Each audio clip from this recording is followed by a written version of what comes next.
just want to do a quick overview on how to do the spark plugs and the coils on a 04 Mercury Grand Marquis. This also works for Crown Vics, anything with this 4.6 long block.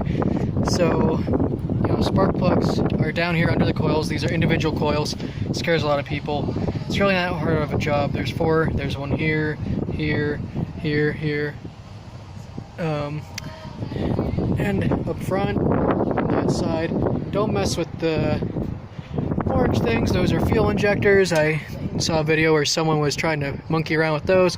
Those are fuel injectors. This is your fuel rail. Your fuel rail does not have to come off to do these. It doesn't. So then there's 1, 2, 3, 4 there, and you just, in the spark plugs, you have to gap to 54 thousandths with the spark plug gap tool. It's really that simple. Any questions or comments, let me know.